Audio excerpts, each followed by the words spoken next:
할렐루야. 오늘 참으로 좋은 날입니다. 여러분 이 좋은 날 참 교회 잘 나오셨습니다. 하나님께서 오늘도 우리 모두에게 크신 은혜로 함께 할 줄로 믿습니다. 할렐루야. 한번 주변을 보시며 축복 인사하는 시간 갖도록 하겠습니다. 사랑합니다. 예, 축복합니다. 예, 존경합니다. 한 번 더 인사해 주시죠. 하나님이 잘해 주실 것입니다. 믿으시면 아멘. 하나님이 잘해 주신 은혜가 우리 모두 함께하는 놀라운 역사가 있기를 주의 이름으로 축원합니다. 어떤 이제 고층 아파트가 있었어요. 그 고층 아파트 이제 엘리베이터가 고층이었지만 아마 이게 한 대 있었나 봐요. 근데 이제 고층 아파트에 살고 있는 어떤 최고층에 살고 있는 그 남자분이 아주 급하게 약속이 있어서 막 엘리베이터를 타고 내려가는데 한 중간쯤 왔을 때 어떤 아이가 엘리베이터를 딱 세우더니 그 타고는 그 닫힌 버튼을 누르는 거 이제 열린 버튼을 계속 누르고 안에 있는 그 엄마한테 엄마 빨리 오세요. 엘리베이터 왔어요. 엘리베이터 왔어요. 근데 엄마가 나오지 않고 조금만 기다려, 조금만 기다려. 그 이제 한 30초 지나갔어요. 그 아이가 계속 저는 엄마 엘리베이터 왔어요. 그러니까 드디어 이제 한참 있다 나와서는 엄마가 아이를 야단칩니다. 너 그러면 안 돼. 이렇게 하니까 남자가요 화가 났지만 엄마가 아이를 야단치는 걸 보고 제대로 된 집안이구나 그렇게 생각했는데 엄마가 어떻게 야단치냐면 내가 그렇게 하지 말라 그랬지. 엘리베이터가 뭐야? 엘리베이터 따라해. 엘리베이터 이렇게 얘기했다고 하는 거예요. 예. 우리 이제 사도행전을 쭉 보고 있어요. 사도행전 여러분 이제 5장, 6장과 7장에 딱 넘어오게 되면 아주 탁월한 한 사람이 등장해요. 그 이름이 스데반이고요. 그 직분이 집사님이세요. 그러니까 모든 면에 탁월합니다. 뭐 다의 추종을 불허할 정도로 굉장히 강력한 그런 분이세요. 근데 이제 이분이 설교하는데 그 설교 내용이 바로 그 사도행전 7장입니다. 굉장히 길어요. 여러분 사도행전에 뭐 바울과 베드로 등등 많은 사람의 설교가 기록되지만 그 가운데 가장 긴 설교가 바로 그 7장에 나오는 스데반 집사님의 설교예요. 또 내용도 굉장히 심오해서 구약을 관통하고 구약을 꿰뚫고 지나가는 그런 아주 뭐 탁월함이 이렇게 있는 그런 거예요. 제가 이제 이 설교를 쭉 읽어보면서 굉장히 충격을 받는 것은 모든 부분에 정통하다. 특히 이제 천사론. 이제 천사론은 잘 나오지 않는데 그 스데반 집사님의 설교를 보게 되면 이 천사론이요 명확하게 정리되는 것을 보게 되어져요. 여러분 사도행전 7장 30절 말씀에 보게 되면 사도행전 7장 30절 스데반 집사님 이런 설교를 합니다. 40년의 잠의 천사가 그 시내산 강야 그 가시떨기 나무 가운데서 그에게 보였다 이렇게 얘기하는 거예요. 여러분 그러니까 모세와 관계되는 그런 얘기인데 이 모세는요 탁월한 지도자입니다. 하나님이 그를 쓰시기 위해서 남달리 선택하시고 구분하시고 이렇게 쓰시게 되어지는데 그 40년간 쓰기 위해서 80년을 훈련시키세요. 그래서 40년을 왕궁 에서 훈련시키시고 40년은 철저히 하나님만 의지하는 이 광야로 보내서 이렇게 훈련하게 되어지는데 40년 동안 왕궁에 지내다가 이제 살인 누명이죠. 살인을 하게 되어져요. 그래서 결국은 모세가 왕궁에 있지 못하고 광야로 쫓겨나서 40년을 거기서 지내게 되어지는데 그 40년이 쳐갔을 때 하나님이 그를 부르시게 되어져요. 부르는데 어디서 부르냐 하면 그 떨기나무 불꽃 가운데 부르게 되어져요. 여러분 이 광야라고 하는 것은 굉장히 덥습니다. 그래서 간혹 가다가 너무 더워서 떨기나무가 불타는 경우들이 있어요. 그런데 이상하게 저 떨기나무는 그런 그 종류가 아니고 분명히 떨기나무에 불이 붙어서 불은 타고 있는데 불꽃이 사라지지 않는 거예요. 계속 불꽃이 타고 있어요. 그래서 너무 이상해서 가다보다가 거기서 하나님의 소명을 받고 불림을 받고 사역자로 들어가게 되어지는데 그러니까 그때 나타났던 불꽃을 그 스데반 집사는 뭐라고 얘기하냐면 이게 뭐라고요? 이게 바로 천사였다라고 얘기하게 되어져요. 여러분 이 사실을 35절에 다시 한번 얘기하게 되어지는데 그들이 말이 누가 너를 관리와 재판장으로 세웠느냐 하며 거절하던 그 모세를 하나님께서는 그 가시떨기 나무 가운데서 그 천사의 손을 통하여 그를 이렇게 세우셨고 보내셨다 그렇게 얘기하게 되어져요. 그러니까 거기서 그가 소명받았던 그 가시나무 가운데 나타났던 그 불꽃이 바로 그 천사였다는 것을 얘기하게 되어집니다. 그럼 보세요. 그러니까 모세가 결국 이스라엘 민족을 이끌고 오다가 시내산에서 이제 드디어 10계명을 받게 되는데 10계명을 받을 때 그 다 올라간 것이 아니고 산 정상에 모세만 올라가요. 거기에서 하나님은 모세에게 10계명을 주게 되는데 무엇 가운데 주냐면 그 불꽃 가운데 주는데 여러분 그 불꽃이 뭐였을까? 역시 그 불꽃도 천사입니다. 그래서 그 사실을 38절에 그 스데반 집사님은 이렇게 강조하죠. 신의 산에서 말하던 그 천사와 우리 조상들과 함께 강약 교회에서 있었고 또 그 살아있는 말씀을 받아 우리에게 주던 사람이 바로 이 사람이다. 그러니까 모세가 신의 산에서 그 십계명을 받을 때 나타났던 그 불꽃이 누구냐? 이게 천사이며, 그 불기둥과 구름기둥이 하나님의 임재의 상징이라 하지만 그런 모든 것들이 그 천사였다는 것을 얘기하게 되어집니다. 하나님은 천사에게 불꽃을 통해서 역사한 거예요. 여러분, 이 사실을 바울 사도도 강조합니다. 갈라디아 그 3장 19절 말씀에 보게 되면 이런 말을 하죠. 그런즉 율법이 무엇이냐? 율법을 정리합니다. 그런즉 율법이 무엇이냐? 범법함으로 인하여 더하여진 것인데 누구를 통하여? 천사를 통하여 한 중보자의 손으로 베푸신 것인데, 이 율법이라고 하는 것은 그러니까 약속하신 자손, 즉 예수님이 오시기까지 있는 것, 그게 바로 그 율법으로서, 율법은 천사의 손을 통해서 우리에게 주어진 것이다, 그렇게 말씀하고 있어요.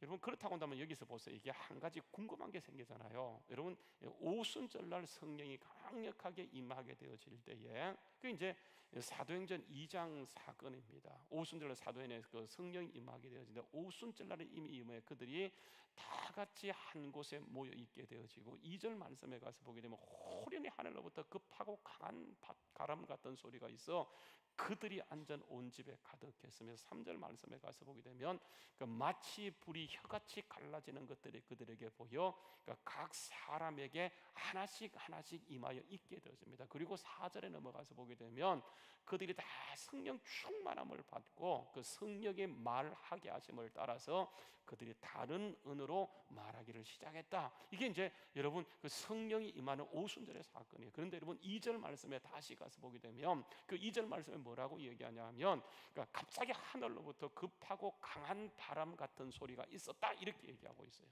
3절 말씀에 가서 보게 되면 그 불의 혀같이 갈라지는 것이 그러니까 각 사람에게 보여 각 사람 위에 하나씩 하나씩 임하여 있었다고 얘기합니다. 여러분, 여기에서 그러니까 바람같이 나타났다, 불의 혀같이 급하고 강한 바람 같은 소리가 있어서 그 온 집에 가득했다, 바람의 역사를 얘기하고 있고, 3절에서는 불의 혀같이 갈라지는 것이 각 사람에게 보여서 각 사람 위에 하나씩 있었다고 얘기합니다. 여러분, 이 불의 혀같이 갈라지는 것, 바람 같은 소리, 여러분 이것은 무엇일까? 여러분, 이게 성령입니까? 아닙니다. 여러분, 이게 천사예요, 천사. 어디에서 그걸 얘기하고 있냐면, 여러분 히브리서 1장 7절 말씀에 한번 가서, 히브리서 1장 7절 말씀에 가서 보면 천사를 하나님께서 어떻게 사용하시냐면, 그러니까 그의 천사들에 관하여서는 그는 천사들을 어떻게 사용하신다고요? 바람으로. 또 사역자 그 천사들을 그러니까 불꽃으로 삼아서 사용한다라고 하는 거예요. 그래서 여러분 성경 말씀에 보게 되면 많은 바람, 많은 불들의 현상, 그런 현상들이 이게 성령의 역사예요. 성령의 역사인데 이게 천사의 역할이었다라고 하는 거예요. 여러분, 이 사실을 스데반 집사님이 정확하게 알고 있으면 그것을 정리해 주는 사람이 여러분 스데반 집사님이에요. 굉장히 탁월하지 않습니까? 성경의 지식이 얼마나 능통한지요. 집사라고 말하기는 힘들 정도로 완전히 성경을 정말 꿰뚫고 능통한 자가 이게 스데반 집사님이에요. 그 비결이 뭔가, 이렇게 성경에 능통할 수 있는 비결이 여러분 성경 말씀에 보게 되면 그 성령 충만함이라고 하는 거예요. 정말 대단해요. 근데 이런 탁월한 이 사람을 그 사람들이 어떻게 대우했는가? 여러분 보십시오.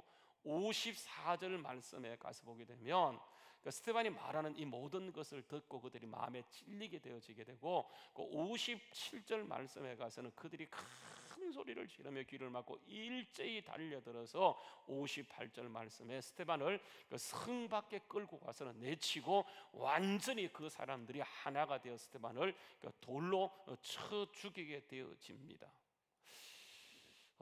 여러분 한번 생각해 보세요. 우리 민주주의의 가장 강력한 원칙이 하나 있죠. 그게 뭡니까? 다수결의 원칙이에요. 다수결의 원칙. 그래서 51대 49의 법칙이라고 한 배나 더 많게 되면 그게 이기는 거예요. 그래서 한 표라도 더 모으기 위해서 사람들이 저 정치하는 사람들이 그 저 난리법석을 피우게 되어지잖아, 그죠?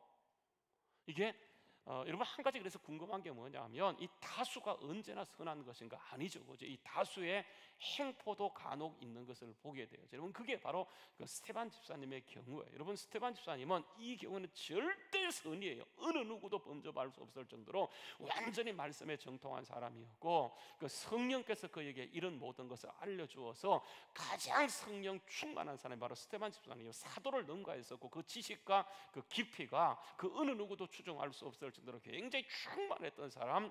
그러니까 다니엘에게 하나님께서 성경의 몽조까지 하나님의 깊음까지 알 수 있는 통달의 지식을 주셨던 것처럼 그 스테반에게 하나님의 성령 충만함을 더하시면서 그러니까 이런 모든 것을 하나님의 깊은 지식까지 알 수 있도록 하나님이 그에게 은혜를 베풀어 준 거예요.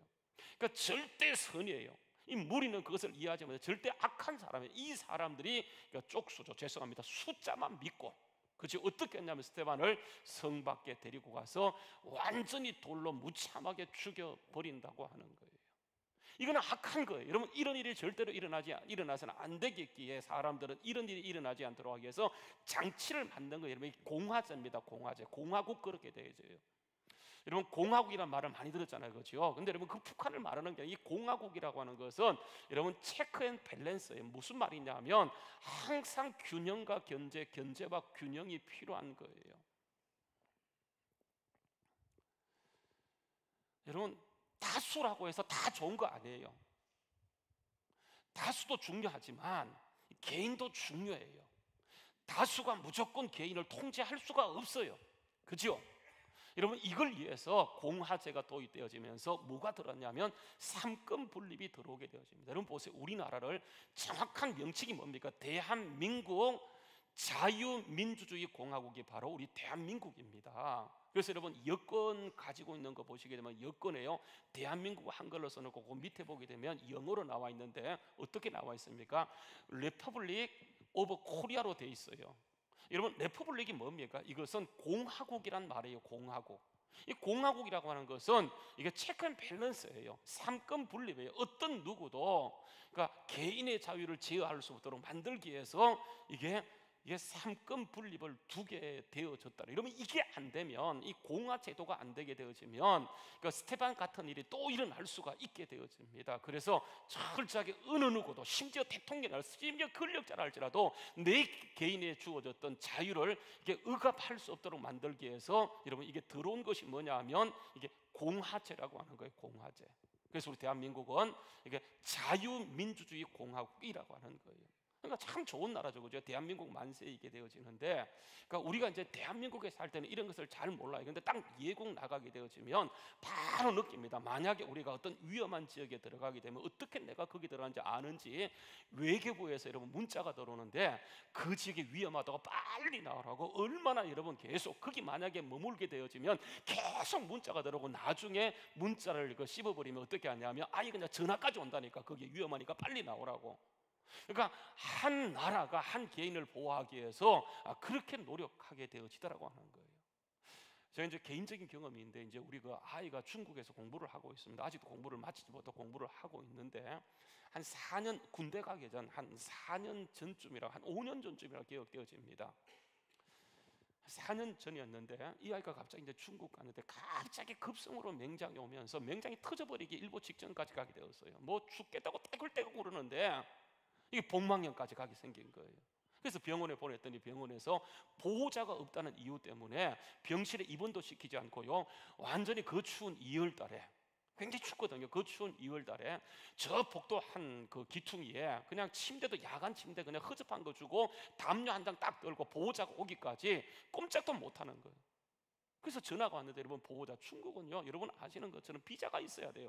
그때가 토요일인데 밤인데 비자를 어떻게 냅니까? 아무리 급행으로 낸다고 하더라도 이게 2, 3일은 걸리게 되어지고 그냥 내게 되면 일주일 넘게 걸리는데 그러니까 복막염으로 가기 일보 직전이기 때문에 만약에 두면 죽어요. 그런데 아무리 여기지 부탁해도 보호자가 오기 전까지는 안 된다고 하는 거예요. 갈 수가 없다라고 얘기했더니 난감해요. 그래서 막 발을 동동 구리다가 제가 대사관에 전화를 했어요.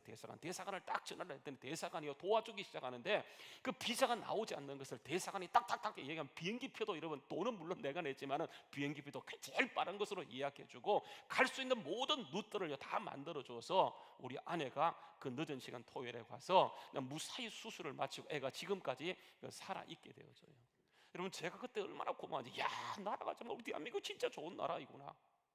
한 개인을 위해서 저렇게 나라가 움직이고 대사관이 직접 나서서 이 모든 것을 이렇게 처리해 가는데, 그때 제가 깨달은 게 뭐냐면 정말 우리 대한민국 좋은 나라이다라고 하는 것을 다시 한번 깨닫게 되어져. 한 개인을 위해서 저렇게 노력하는 것을 피부로 느끼는데, 그때 그 고마움이라고 하는 것은 지금도 잊혀지지 않는 거예요. 보세요, 이렇게 나라가 한 개인을 저렇게 보살펴기 위해서 노력하는데, 여러분 하나님은 어떻습니까? 이 스테반이 어떤 사람이라고요? 가장 탁월한 사람이요.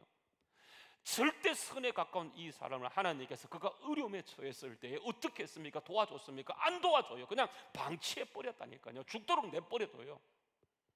정말 이해가 되지 않는 거예요. 말이 안 됩니다. 안타까워요. 안타깝게 이럴 때가, 아쉽게 이럴 때가 없어요. 근데 여러분, 그래도 여기까지라고 한다면 얼마든지 참을 수 있지만, 여러분 문제는 여기서 끝나지 않는다는 데 있어요. 문제가 더 크게 발전하게 되는, 여러분 스테반 집사님이 이렇게 순교하는 것으로 끝나면 좋겠지만은 이 일이 연관되어지면서 교회가 타격을 입기 시작해요. 교회가. 여러분 그게 오늘 본문 말씀이잖아요. 사도행전 8장 1절 말씀에 가서 보게 되면 사울은 그가 죽임당하는 것을 마땅히 여기면서 그날에 예루살렘에 있는 교회에 큰 박해가 일어나면서 사도 말고는 그 많던 교인들이 다 흩어지게 되어지는데, 유대로 사마리아로 모든 땅으로 그들이 뿔뿔이 흩어지게 되어져요. 그리고 2절 말씀 건너뛰어서 2절에 보게 되면, 그러니까 사울이 건너뛰세요. 2절에 보게 되면 3절에 보게 되면 사울이 교회를 완전히 박멸하는 거예요. 잔멸이란 말은 완전히 교회를 박멸시키는 거예요. 그러니까 스테반 집사님의 한 명의 순교로 죽는 것으로 끝나는 것이 아니고, 완전히 권력과 사울이 결탁하면서 그 권세를 가지고 예루살렘에 있는 모든 교회들을 잔멸 박멸하는데, 교회가 졸지에 끝장나게 생겼어요. 이럴 때 보세요, 한 나라도 한 개인을 그렇게 보호하기 위해서 정말 그 밤에 직접 뛰어다니면서 모든 것을 해주는데, 진짜 하나님이라고 한다면 하나님만을 섬기는 그 백성, 그 교회를 당연히 보호해주는 게 맞지 않습니까? 이것은 원리이고 원칙인데, 하나님께서는 지금 스테반 집사님 한 명으로 죽음으로 끝나는 것이 아니고 교회가 저렇게 박멸 잔멸 당하는 그 상황에서 하나님은 여전히 침묵하시고 아무 대책도 세우지 않게 되어졌다라고 하는 거예요. 여러분 이것은 정말 말이 진짜 심한 사건이에요. 여러분 이 교회가 얼마나 힘들고 그랬겠습니까? 그들이 얼마나 두려웠겠어요. 지금요, 전에 없는 박해가 일어나면서 가족이 끌려가서 죽고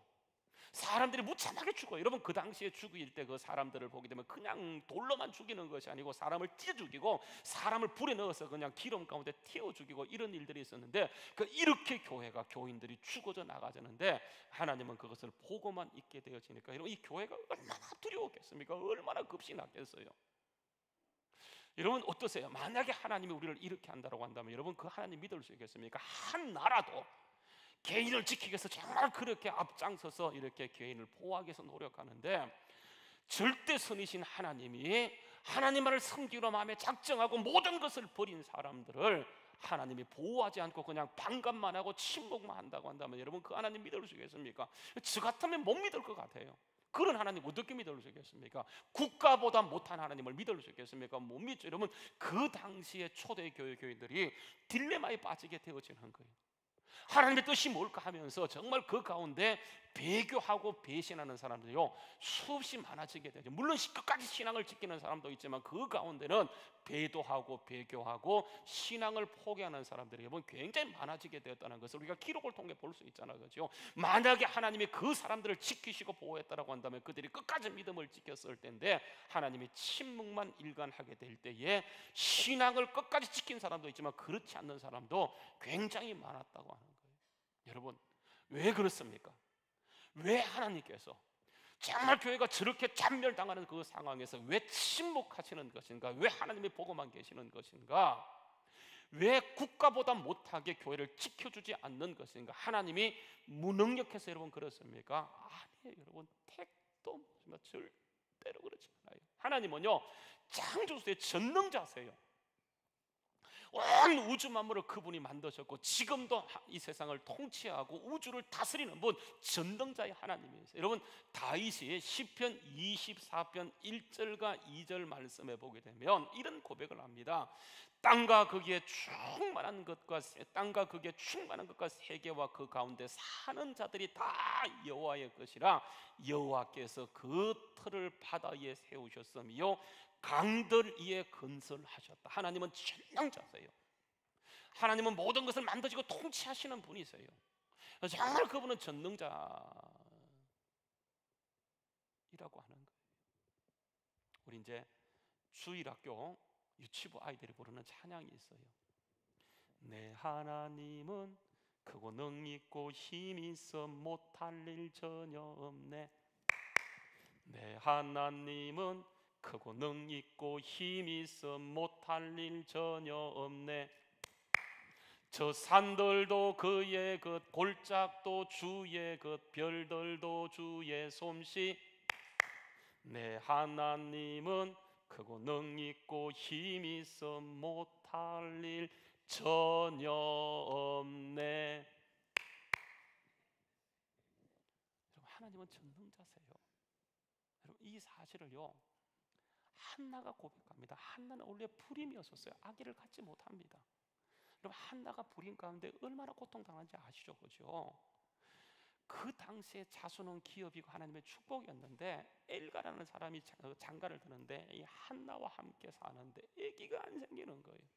기다리고 아기가 안 생기니까 결국은 엘가나가 참 선한 사람이었지만 어떻게 하냐면 후처를 합니다. 그게 여러분 브닌나예요. 브닌나가 딱 들어오자마자 아들을 순풍순풍 낳게 되어졌는데 이 브닌나가요 얼마나 한나를 괴롭히냐 하면 완전히 닥달하는데 한나가 살 수가 없어요.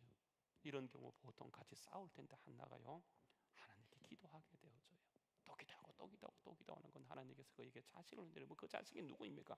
사무엘입니다. 사무엘을 낳고 나서 너무 감사해서 한나가 하나님께 찬양을 통해 고백했던 그 찬양의 내용, 찬양시가 사무엘상 2장에 기록되어 있는데 건너뛰고요 사무엘상 2장 6절부터 8절 말씀에 보게 되면 하나님이 전능자라고 하는 것을 고백하는 거예요. 하나님은 여호와는 죽이기도 하시고 살리기도 하시며 이 전능자라고 하는 거예요. 서울은 음부입니다. 지옥에 내리기도 하시고 거기서 올리기도 하시는도다.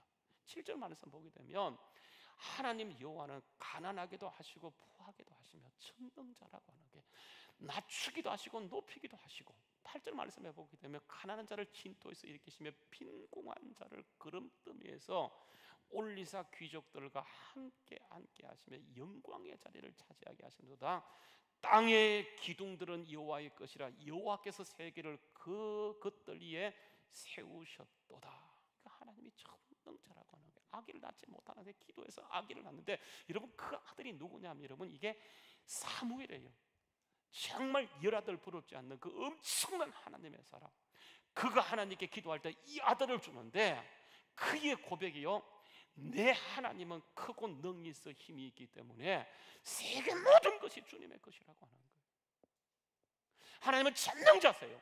여러분 그 전능자께서 왜 교회가 저렇게 위기를 당하고 있는데 그 교회는 도와주지 않고 그 교회 위기를 보면서 침묵하시고 계시냐고 하는 거예요. 여러분 여기에 중요한 이유가 있어요. 여러분 그게 뭔지 아십니까? 바로 하나님의 뜻을 이루기 원하신다라고 하는 거예요. 하나님의 뜻은 하나님의 뜻이 이루어지는 것이 바로 하나님의 뜻이에요. 모든 사람이 자기 뜻을 갖고 있는 것처럼 하나님께서 하나님의 뜻을 갖고 계시는데 하나님의 뜻이 이루어지기 원하세요. 하나님의 뜻을 이루기 위해서 보세요. 이 땅 가운데 세운 것이요 여러분 그게 교회예요. 교회는요 하나님이 세우셨어요. 사람이 세운 게 아니에요. 하나님이 친히 디자인하시고 세운 게 교회예요. 교회를 세운 이유가 뭐냐? 딱 한 가지, 하나님의 뜻을 이루기 위해서 교회를 세우시 우리를 불러주신 거예요. 오직 하나님의 뜻이에요. 여러분 그 교회가 언제 시작되느냐? 여러분 사도행전 2장 1절 이하에 가게 되면 예수님이 이 땅에 오시고 십자가에 못 박혀 돌아가시고 부활하시고 이 땅에 40일 동안 계시다가 그분이 구름을 타고 성천하시고 그들이 예루살렘에 들어와서 막 열흘 동안 기도할 때 오순절날 거기에 성령이 임하면서 교회가 생기게 되어져. 그래서 여러분 사도행전 2장 1절에 보게 되면 오순절 이름에 그들이 다 같이 한 곳에 모여 있게 되고, 아까 보았던 것처럼 호련히 하늘로부터 급하고 강한 바람 소리 같은 것이 있어서 그들이 앉은 온 집에 가득하며, 그리고 마치 불의 혀같이 갈라지는 것이 온 집이 아니고 각 사람 위에 하나씩 하나씩 임하여 있게 되어지면서 사도의 말씀에 드디어 성령이 충만하게 임하면서 성령이 이끄시는, 성령이 그들의 입을 주장하니까 성령이 말하게 하심을 따라서 그들이 말하면서 교회가 이 땅 가운데 세어나게 되어집니다. 그러니까 예수님이 가시고 성령 받으면서 이 땅 가운데 교회가 태어나게 되어지는데, 여러분 이 교회는 누가 세우냐면 주님이 세웁니다. 그래서 주님이 이 교회가 이렇게 시작되기 전에 먼저요, 주님 마음속에 교회가 어떻게 될 것인지, 앞으로 교회가 태어나면 이 교회가 어떤 교회가 될 것인지 예수님 마음속에 교회에 대한 설계도가 있었어요. 설계도. 여러분 이 건물을 지을 때, 이 건물이 1년 만에 지었지만 이 건물이 지어지기 위해서 보세요, 설계하는 과정이 1년이었다는 거 아세요? 건물은 1년 만에 지었지만 보통 설계 6개월 만에 끝나지만 우리는 빨리 그것을 건축하는 기간을 아낄수록 돈이 절약되고 세이브되어지기 때문에, 딴 교회가 만약에 6개월 만에 설계도를 뺀다고 한다면 우리는 1년 동안 설계를 수정하고 완벽에 가깝도록 만들어서 그렇게 교회를 짓는 거예요. 교회가 지어지기 위해서는 먼저 설계 과정, 이게 하드웨어라고 한다면 소프트웨어 과정에서 설계도가 퍼펙트하면 퍼펙트할수록 여러분 건물은 더 완전에 가까워지게 되어져요. 주님이 앞으로 교회를 세울 거예요. 근데 주님 마음속에 있는 교회 설계도가 있었어요. 그게요, 복음서. 복음서에 아직도 교회가 없어요. 사도행전에 아직 교회가 세워지는데 주님께서는 앞으로 교회가 세워졌을 때 그 교회가 어떤 교회가 될 것이라고 하는 것을 주님 심장 속에 있는 교회 설계도가 여러분 마태복음에 기록되고 있는데, 마태복음 16장 18절 말씀해 보게 되면 그 베드로가 예수님의 질문을 받고 주님 앞에 고백을 드립니다. 주는 그리스도 살아계신 하나님의 아들이라고 고백했을 때 예수님이 그를 칭찬하면서 이렇게 얘기합니다. 또 내가 내게 이르노니 너는 베드로라, 내가 이 반석 위에 내 교회를 세우겠다라고 얘기하는 거예요. 그 교회는 어떤 음부의 권세가 절대로 이길 수 없다라고 그렇게 말씀하세요. 여러분 이 교회가 누구 교회냐면 목사가 있다가 목사의 교회가 아니고 장로의 교회가 아니고 항존직의 교회가 아니고 바로 이 교회는 주님의 교회, 주님이 세우셨다고 얘기합니다. 주님 마음속에 있는 주님의 설교도는 그 교회는 내 교회인데, 여러분 이 교회를 마태복음 16장 18절에 말하는 내가 이 반석이에요. 여러분 이 반석은 베드로가 아니에요. 베드로가 했던 신앙 고백, 주는 그리스도 살아계신 하나님의 아들이라고 하는 그 고백 위에 세워지는 이 교회는 주님이 어떤 교회라고 얘기하냐면 음부의 권세가 이기지 못하는데, 이 교회를 여러분 우주적 교회라고 얘기합니다. 보편적 교회, 우주적 교회라고 얘기하게 되어져요.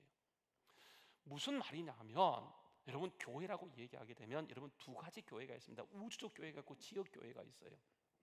우주적 교회는 여러분 지역 교회 안에 수많은 사람이 있지만은 보세요, 누가 구원받는지 알 수 없잖아요, 그죠? 우리 어떻게 합니까? 우리 지난주에 말씀드렸던 거 마찬가지로 제가 이제 사부 예배에 그 말씀을 드렸습니다. 우리가 어떻게 여러분 구원받습니까? 하나님의 자녀가 되는 것은 딱 정해져 있어요. 마음으로 믿고 입으로 신하면 구원을 받게 되어져요. 근데 보세요, 마음으로 믿고 입으로 신다 다 구원받습니까? 아니죠, 그죠? 여러분 로마서 10장 9절 말씀해 보게 되면 믿음의 내용이 있어요. 무조건 믿는다고 되는 것이 아니라 믿음을 가져야 되는데 뭘 믿느냐?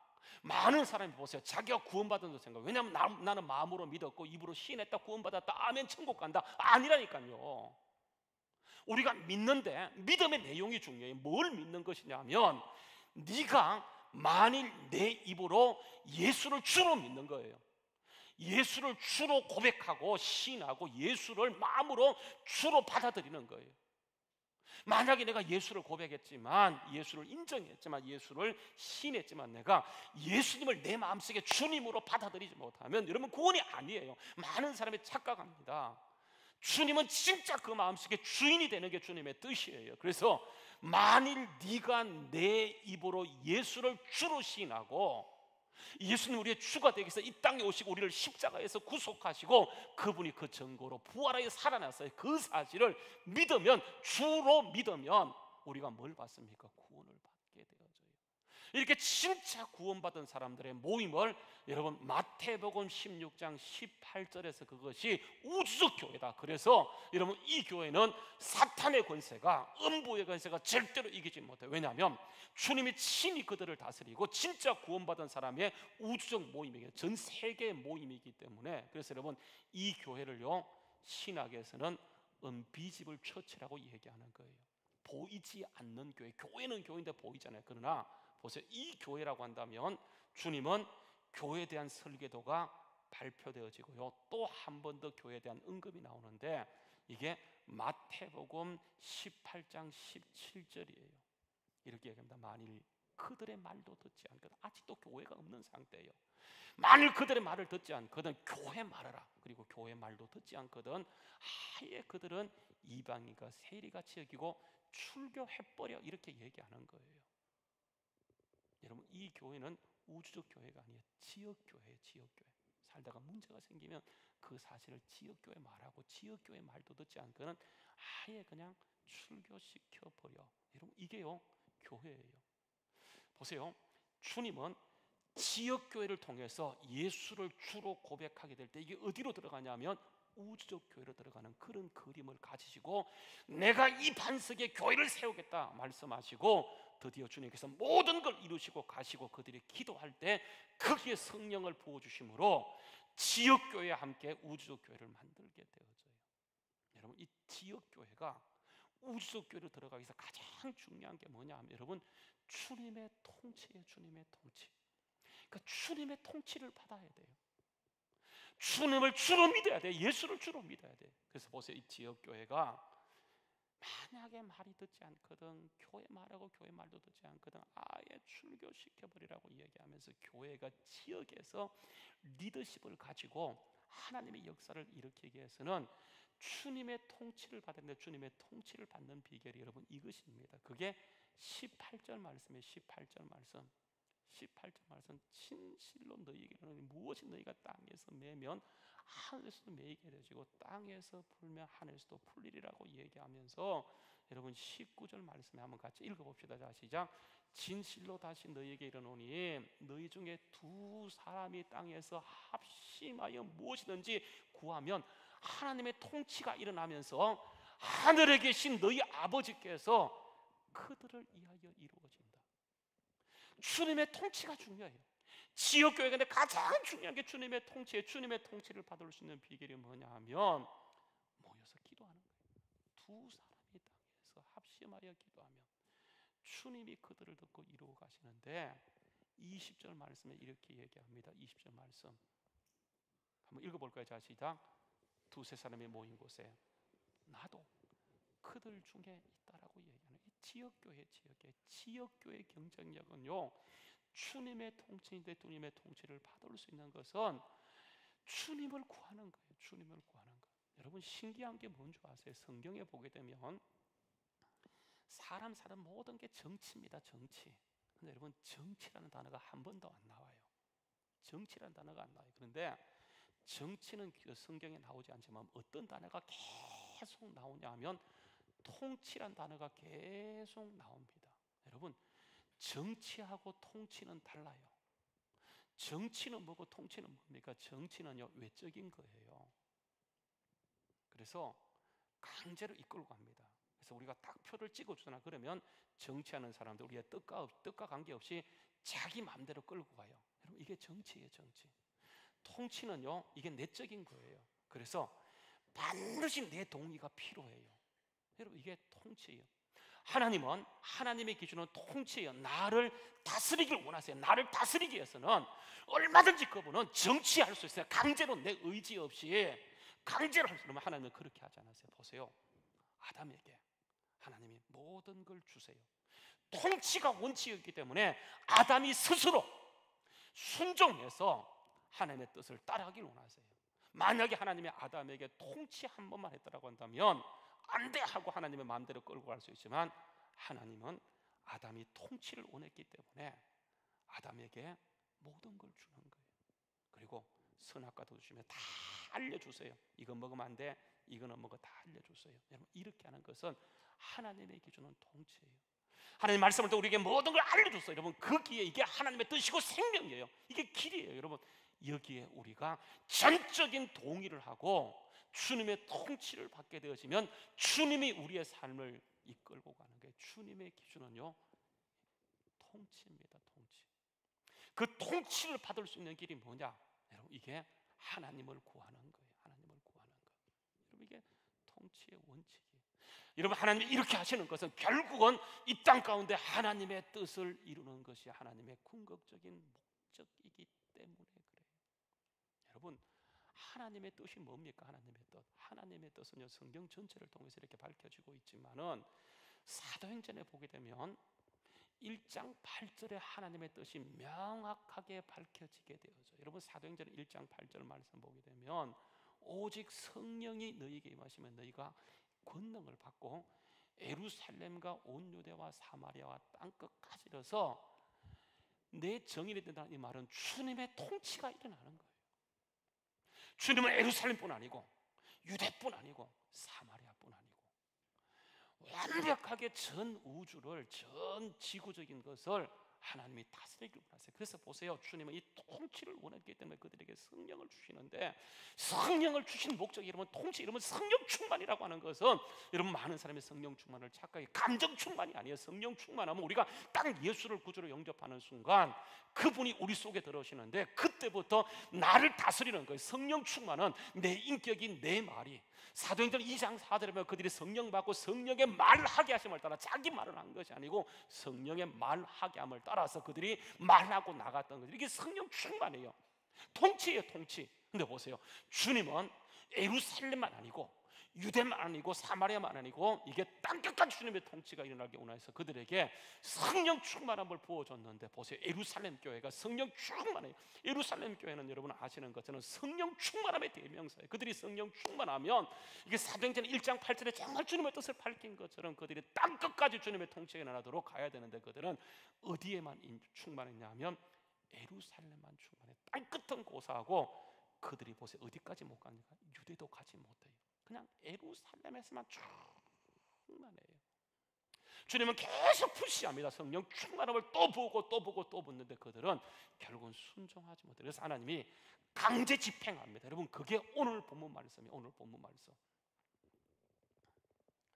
사도행전 8장 오늘 읽었던 말씀에 보게 되면 하나님은 강제 집행합니다. 그들이 하나님 말씀에 순종하지 않고 주님의 통치를 거부하니까, 성령을 부어도 그들이 주님의 통치를 거부하니까, 보세요, 가장 성령 충만한 사람 스데반을 제물로 받으시고 관제로 받으시고 그를 통해서 하나님의 뜻이 이루어지게 하는데, 보십시오, 사도행전 1장 8절에 보게 되면 사울은 그가 죽임당함을 마땅히 여기더라. 그날에 예루살렘 있는 교회에 큰 박해가 일어나서 사도 말고는, 사도는 은밀하게 숨어들었고 사도 말고는 그 많던 교인들이 드디어 어디까지 가냐 하면 유대로 가게 돼요. 그러니까 예루살렘밖에 가지 못했어요. 그런데 그들이 이 하나님의 강제 집행을 통해서 드디어 간 것이 유대이고 드디어 간 것이 사마리아이고 드디어 간 것이 모든 땅으로 그들이 흩어지기 시작하게 되어져요. 하나님이요, 강제 집행하시게 되어져요. 그래서 경건한 사람들이 스데반에서 장사하고 크게 울면서 3절 말씀에 가서 보게 되면 교회가 참멸되어집니다. 복음 때문에 그들이 위기를 당했지만 보세요, 그들이 흩어진 곳에서 가만히 숨어 지내는 것이 아니고 4절 말씀에 가서 보게 되면 그 흩어진 사람들이 흩어진 그 장소에서 하나님이 강제 집행하시는 뜻을 알았기 때문에 거기에서 가만히 숨어서 은밀하게 자기들만 믿는 것이 아니고, 그들이 복음을 전하면 죽을 수 있고 복음을 전하면 위기를 만날 수 있지만 거기에서 흩어진 상태에서 두루 다니며 복음의 말씀을 전가하는데, 사마리아 성에 갔던 사람이 빌립 집사예요. 내려가서 백성에게 예수 그리스도를 전파하니 무리가 빌립의 말도 듣고 따르는 표적도 보고 한 마음으로 그가 말하는 말을 따르더라.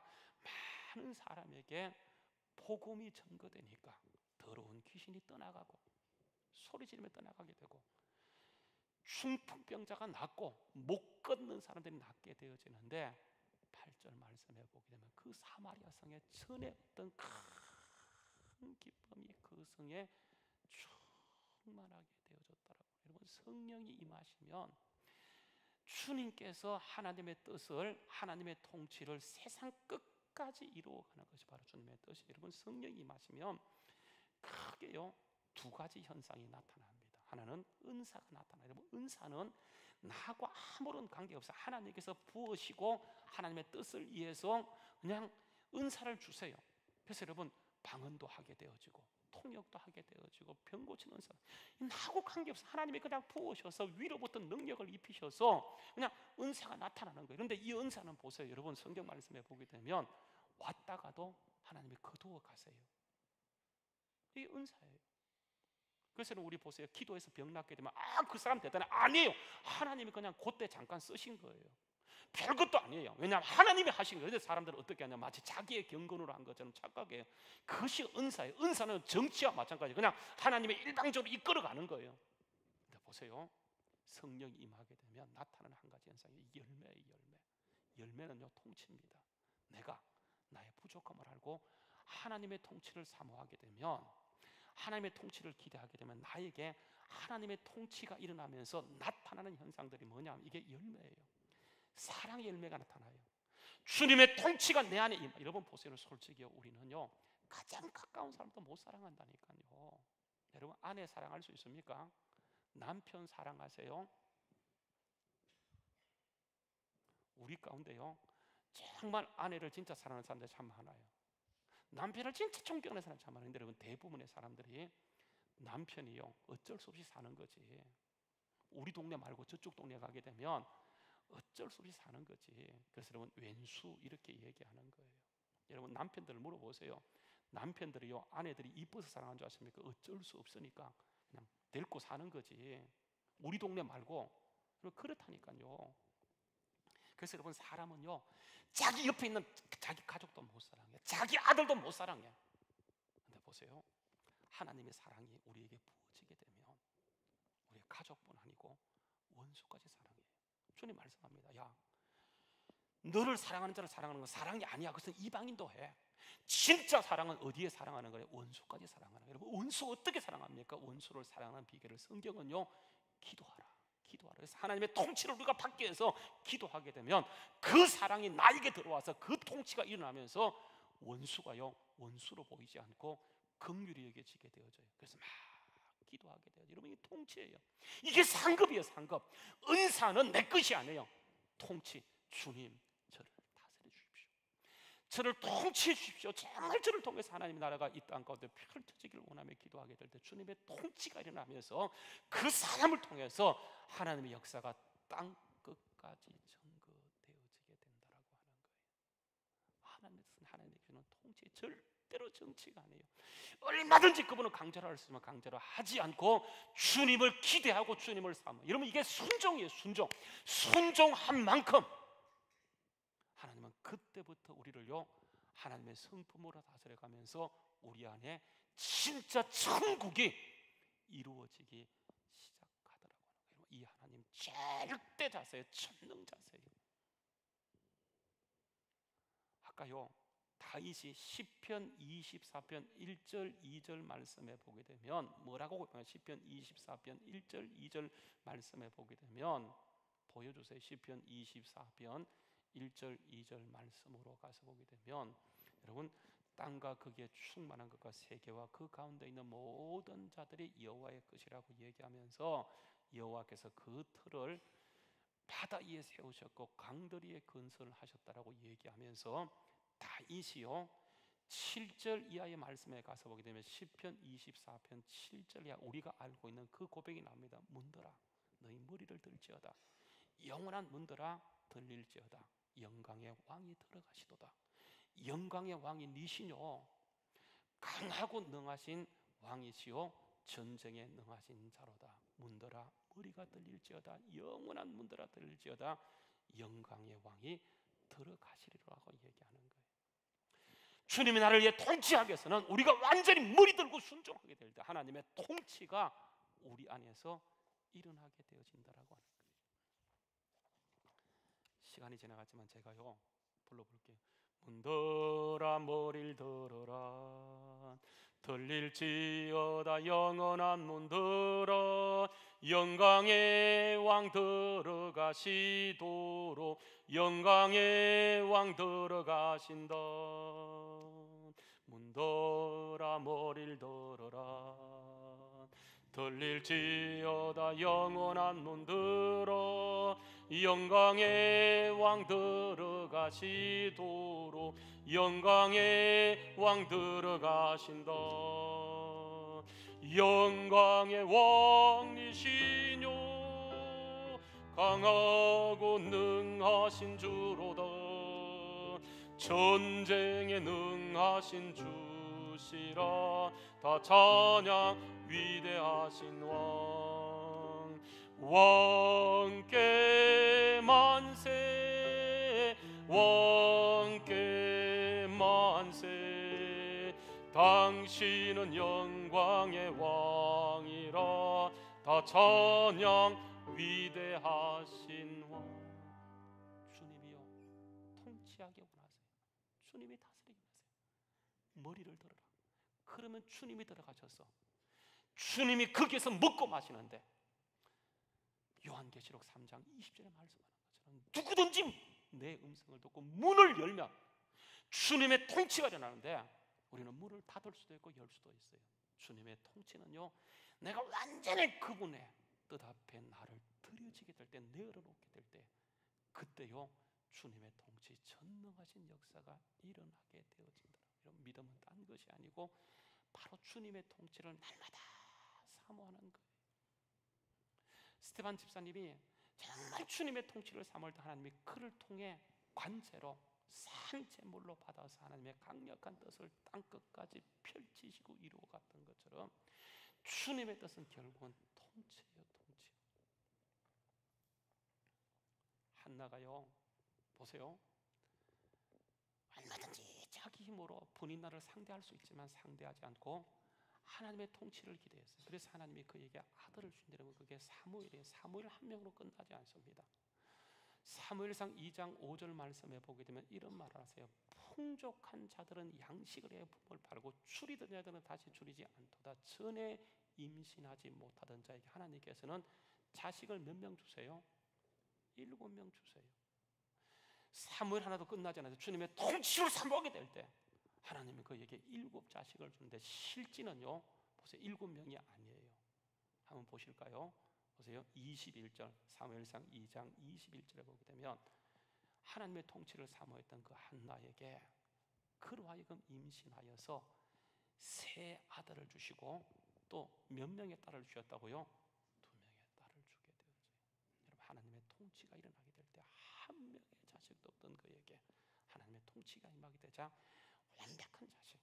정말 사무엘은 엄청난 자식이에요. 여러분, 사무엘상 3장 19절 말씀에 가게 된 사무엘이 자랄 때에 하나님이 그와 함께 하시고 그 입술에 권세를 주어서 그 말이 하나도 땅에 떨어지지 않고 그대로 이루어지게 하는데, 보세요. 단에서부터 부엘세바, 최북단부터 최남단까지 온 이스라엘이 여호와 사무엘은 하나님의 선자로 세운 줄 입었더라라고 얘기하면서 여호와께서 실로에서 다시 나타내시며 여호와께서 실로에서 하나님의 말씀으로 사무엘에게 자기를 나타내시고 일하기 시작하셨더라고요. 하나님은 하나님의 기준은 통치예요.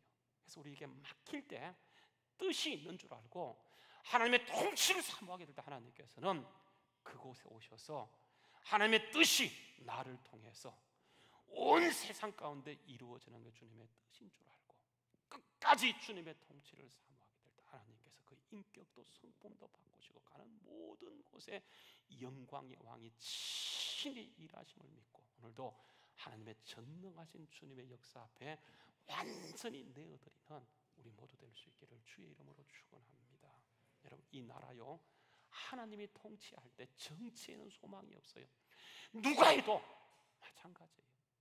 조국만 그렇습니까? 우리는 그렇지 않나요? 똑같아요. 누가 해도 마찬가지입니다. 보세요. 막 비판하지만 그 사람 여러분 탈탈 들어보세요. 그 사람 똑같이. 여러분 이게 인간이에요. 근데 여러분 이런 인간, 이 나라 가운데 하나님의 통치가 일어나지 아니하면 소망이 없어요. 우리는 자꾸 정치 얘기 안 합니다. 여러분. 하나님은 통치의, 성경의 정치는 단 한마디도 안 나와요. 통치의 통치. 오늘 이 시간 여러분, 우리가 하나님 우리 가정을 다스려 주옵소서. 하나님 이 민족을 다시 소망으로, 하나님 이 민족을 다시 하나님 통치해 달라고. 우리의 직장, 우리의 정말 사업장 힘듭니까? 이런 물질로 힘들어서 정말 사업이 힘든 이때에 하나님의 통치가 임하게 되어지면 영광의 왕이 들어가시기 때문에 주님의 다스림이 그곳을 통해서 온 땅까지 펼쳐지는 강력한 역사가 있게 되죠. 오늘 이 시간 우리 같이 한번 합심해서요, 방금 그 찬양 문드라 머리를 여러분 찬양 좀 반주 좀 해주세요. 우리 한번 1분간만 한번 같이 기도하십시다. 여러분, 주님의 통치가 있어야 돼요. 주님은 우리를 다스리기 원하세요. 내 실력력 아무것도 아니에요. 내 능력 아무것도 할 수 없으나 주님의 통치가 임하게 되었으면 하나님의 길을 내시고 가는 모든 곳마다 하나님의 다스림이 날마다 있어지게 되어져요. 오늘 이 시간 주님, 나의 인격을, 나의 성품을, 나의 정말 마음을, 나의 입술을, 나의 모든 것을 주님 다스려 달라고, 이 민족을 다스려 달라고, 우리 가정을 다스려 달라고, 우리 자녀를 주님 통치해 달라고. 우리 같이 한번 합심해서요 30초간만 한번 같이 기도하십시다. 참 좋으신 아버지 하나님, 우리 주님의 귀하신 은혜와 사랑하시는 주님, 전능하신 주님, 능하신 주님, 우리를 다스려 주시옵소서. 우리를 통치하여 주시옵소서. 주님 함께하여 주시옵소서. 주님, 오늘도 주님 머리를 들고 순종합니다. 우리의 모든 삶을 주님께 내어드립니다. 주님 오셔서 전능하신 주님, 우리를 다스려 주시옵소서. 우리를 통치하여 주시옵소서. 우리를 지배하여 주시옵소서. 우리 안에 우리의 삶이 철저하게 주님 천국이 일어날 수 있도록 주님 우리를 주장하여 주시옵소서. 문들아 머리를 들어라, 들릴지어다 영원한 문들아, 영광의 왕 들어가시도록, 영광의 왕 들어가시도록. 다시 한번 문들아, 문들아 머리를 들어라, 들릴지어다 영원한 문들아, 영광의 왕 들어가시도록, 영광의 왕 들어가신다. 영광의 왕이시여, 강하고 능하신 주로다. 전쟁에 능하신 주시라. 더 찬양 위대하신 왕, 왕께 만세, 왕께 만세. 주님은 영광의 왕이라. 더 찬양 위대하신 좋으신 아버지 하나님, 영광의 왕이신 주님, 친히 주님을 초청합니다. 오셔서 우리 안에 자정하시고 우리를 다스려 주시고 우리를 통치하여 주시옵소서. 그래서 우리 가정에 주님의 다스림이 나타나게 하시고 주님의 나라가 이루어지게 하시고 이 민족 가운데 주여 주님의 나라, 주님의 통치가 일어나